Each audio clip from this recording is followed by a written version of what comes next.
Hey everyone, welcome to DIY Declassified. Do you have a doorway that you want to add something time-tested to always be in style? Then let's install a French door. Many designers believe they will never come out of fashion because they are so aesthetically pleasing and their functionalities are amazing. So, if you're on the fence with what kind of door to install, let me give you some advice. Go with the French door.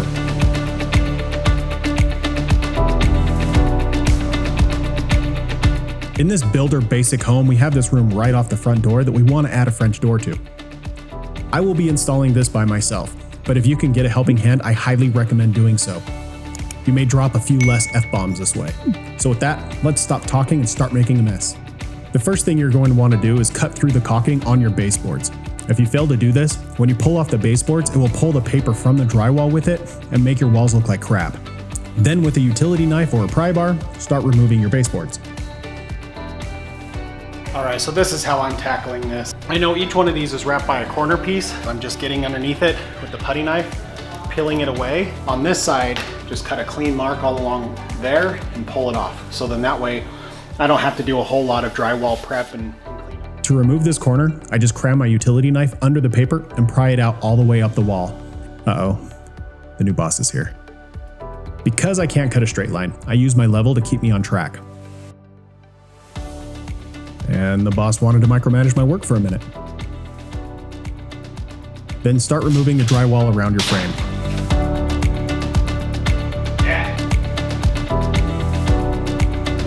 Although this frame is level, the stud is slightly twisted and not square to the wall. I wanted to know this up front because I'm attaching one side of the casing to the stud and I need to make sure I shim it correctly. As I set the casing in the doorway, I only want to focus on one side at a time. I want to make sure this one side is square to the wall and level. Take your time with this. If you rush this, you shrug your shoulders and use the words, "It's good enough," you're going to end up with a door that doesn't close right. Once I get the one side squared up and level, I drive 15 gauge 2.5 inch nails into the casing. I place a nail at each shim to hold them in place and add a couple more every 12 to 16 inches along the casing. When you have one side completely secured, awkwardly hang your door. Your standard door is about 6.5 feet, but in our house we had 8-foot doors installed. To make my reveal uniform with the door, I use playing cards to raise the casing away from the door. Once it sits where I want it, I will then shim and attach the top. I then hang the other door without it shimmed. This will make more sense in just a moment. But without the door shimmed, you can see that it leans into the top of the door and gaps further away as we trace down the door. So by adding shims at the bottom, it will raise the door and fix the gaps. Now this door is heavy, so I had to use a pry bar to lift the door about 1/4 inch to get the shims perfect. On this side is raised up, maybe about 1/8 inch, almost to 1/4 inch on this end. The reason is I tried to leave as much carpet as I can. When your builders put doors in, the doors go in, then the flooring goes in. If you end up cutting away too much, then you're gonna end up with gaps. Your trim will only cover up so much, but around here, around your door, it's gotta fit tight. But I do recommend whatever carpet you cut off, keep, because you can end up putting this back in and filling in some of those patches. So on this side, once I just, crammed in old Bluey here, it ended up leveling it out. Now I just shim in the rest of the door to fill the space.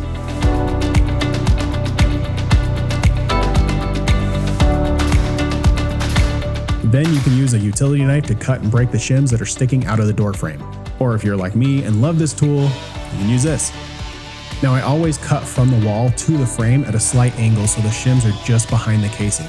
This way the molding will sit tight against that casing. Then it's time to install your hardware. Now I may be nuts, but I pretty much pre-drill everything. Then just follow the installation instructions to whatever doorknob you choose.